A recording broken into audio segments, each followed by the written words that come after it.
Thank you. Good afternoon, Madam Chair and committee members. As she said, my name is Alexandria Ware, and I'm one of the tri-chairs for the Policy Committee.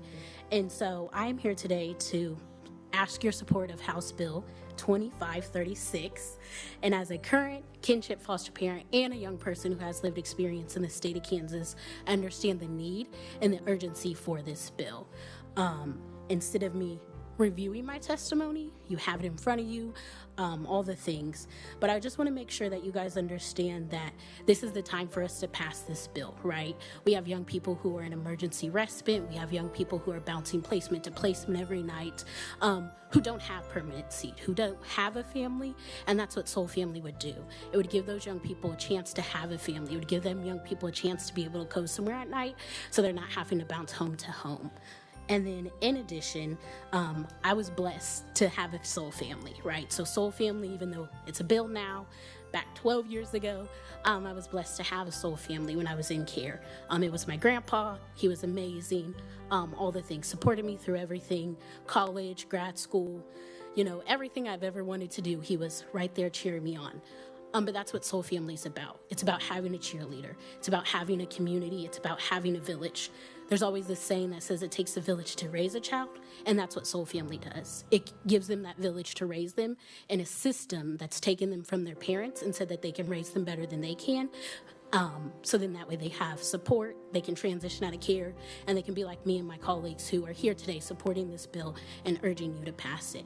So at the appropriate time, you can ask me any questions, and thank you for your support on this. Thank you. Thanks, Alexandria. Make sure it's at my height. Good afternoon, Chair Concannon, Ranking Member Ousley, and members of the House Committee on Child Welfare and Foster Care. My name is Kristen Nicole Powell, and I am the Legal and Policy Co-Chair for the Kansas Soul Family Implementation Team. I'm here to speak in support of House Bill 2536. It's common for youth who enter into foster care to feel isolated, especially if they're entering into care because of trauma or violence. I did not like living with my dad for so many reasons, so at 12 years old, running away became my coping skill. A month after my 13th birthday, I ran away from the Wichita Children's Home while I was there, I met a girl who was turning 18. She told me that if I ever ran again, that I could just come with her. She gave me her address, and I kept it. Shortly after meeting up with her, I was trafficked.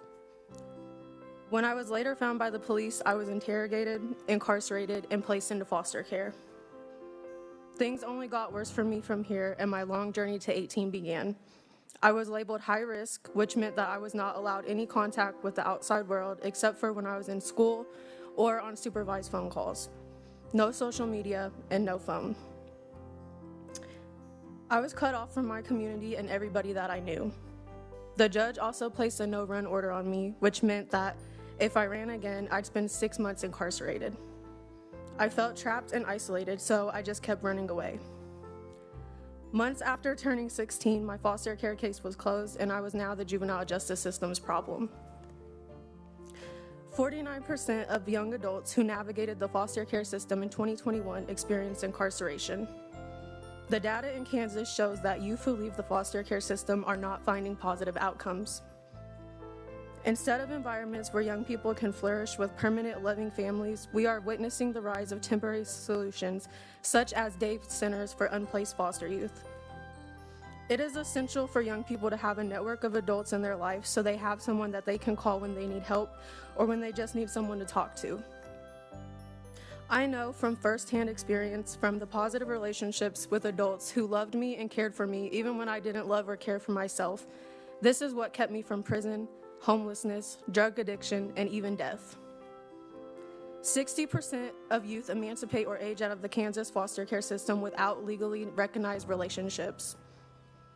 We are all made for relationships, and we cannot walk through this world alone.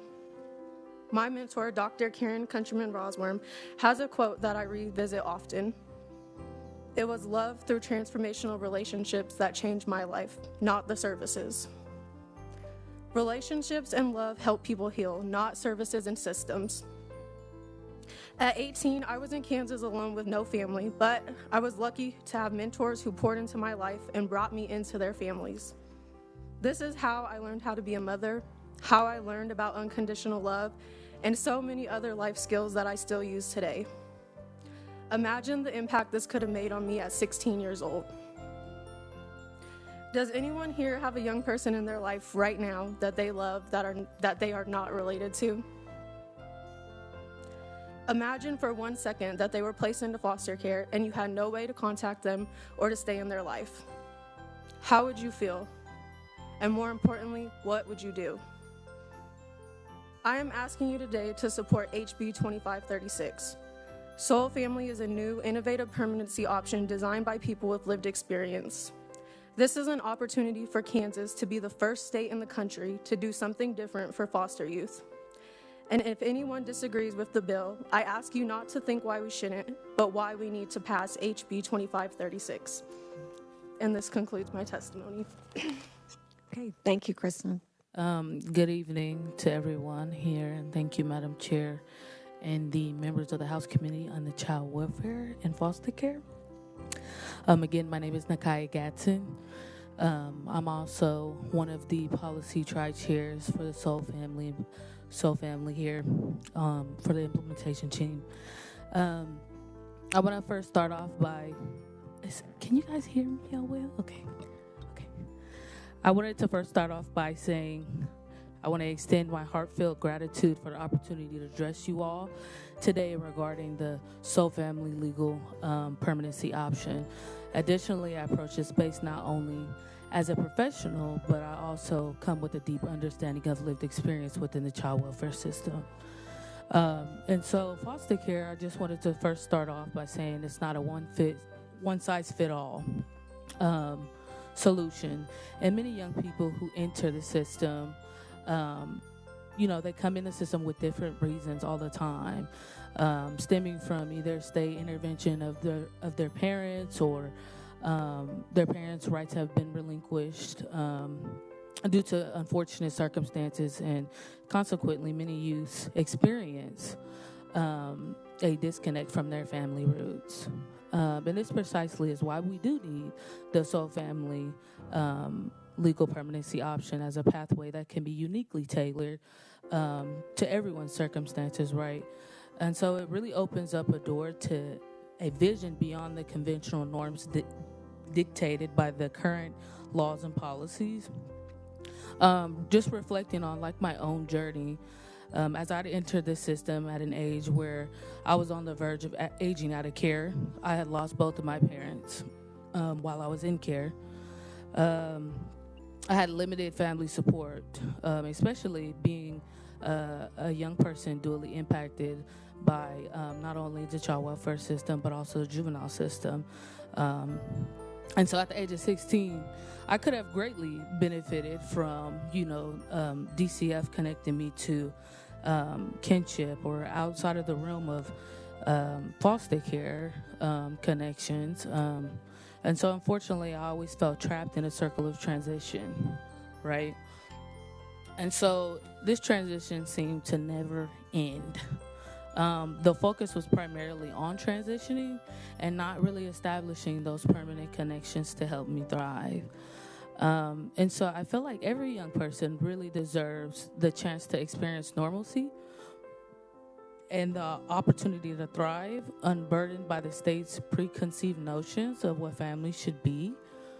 It is crucial to actively engage young individuals in discussions about their family connections and honor those who have been a part of their lives even before they enter into the system. Empowering those young people who have a say in shaping their own concept of home is vital also. And in my case, the loss of both of my parents should have been met with support to explore my extended family network for, available options. And maintaining the proximity to the loved ones is super vital because it really ensures young people aren't forgotten or abandoned. And so someone should have been there ultimately to support me when I aged out of care, but there was no plan in place. And so I found myself homeless multiple times, navigating also two systems that really failed to take responsibility for my situation as well. And my hope